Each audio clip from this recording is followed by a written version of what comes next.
Bonsoir Henri. Bonsoir Emmanuel. Le Sénat américain a donc adopté hier une proposition de loi qui permettrait aux victimes du 11 septembre, à leurs proches, de poursuivre l'Arabie saoudite pour son rôle supposé dans ces attaques de 2001.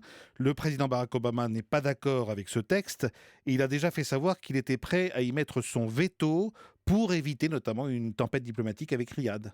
Oui Emmanuel, il n'est pas utile de rappeler le drame du 11 septembre et ses 3000 victimes, ni le choc planétaire qu'il a provoqué, ou ses innombrables conséquences. On sait très bien aussi que cet événement presque inimaginable a entraîné toutes sortes de délires et de théories du complot qui se sont peu à peu insinuées dans les esprits, malgré leur relents souvent nauséabonds. Mais il faut bien admettre que moins il restera de zones d'ombre, d'enquêtes secrètes, de documents classifiés, moins ces théories auront de chance de se propager. Et c'est sans doute l'esprit de ce projet de loi qui a été voté, une fois n'est pas coutume, à l'unanimité, c'est-à-dire aussi bien par les sénateurs républicains que par les démocrates, un projet qui donne raison aux victimes et à leurs familles.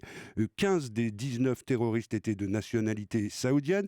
Les conclusions de la commission d'enquête sur les attentats avaient absous de toute responsabilité la famille royale, le gouvernement ou les responsables saoudiens. Mais les familles doutent encore, elles veulent savoir, et d'une certaine façon, on peut le comprendre, d'autant qu'une partie du rapport d'enquête n'a jamais été rendue publique.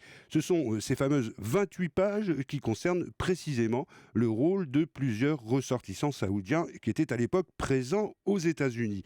La Maison-Blanche a fait savoir tout le mal qu'elle pensait de cette loi, qui risque, selon elle, de mettre en pièces le principe de l'immunité des États et de se retourner finalement contre l'Amérique, contre ses soldats, ses politiciens, et qui pourraient eux-mêmes être poursuivis un peu partout dans le monde par réciprocité. L'argument n'est pas négligeable, mais ça n'a pas suffi pour en convaincre le Sénat. Henri, est-ce que la publication de ces 28 pages confidentielles pourrait nous éclairer enfin sur l'implication éventuelle des Saoudiens? Alors, c'est difficile à savoir. Jusqu'ici, les anciens membres de la commission d'enquête parlementaire sur le 11 septembre étaient assez discrets et quand ils s'exprimaient, c'était pour répéter que si ces pages étaient restées confidentielles, c'est tout simplement parce qu'elles risquaient de mettre en cause un certain nombre de personnes qui n'avaient pas de lien direct avec les attentats. Mais très récemment, l'un d'entre eux a dit exactement le contraire, en affirmant que cette partie du rapport est loin d'être insignifiante, ce qui a bien sûr relancé la polémique et les doutes.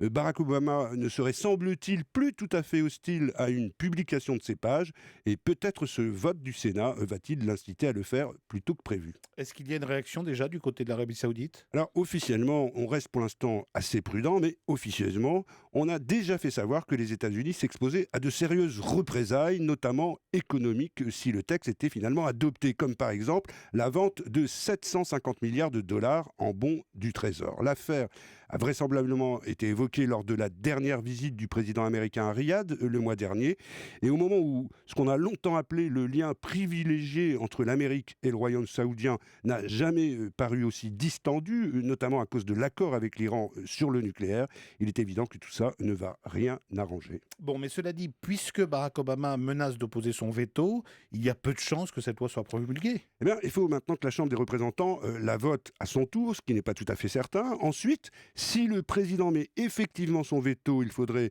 que les 2/3 de l'ensemble du Congrès soient en faveur du texte pour surmonter ce veto présidentiel, ce qui paraît difficile.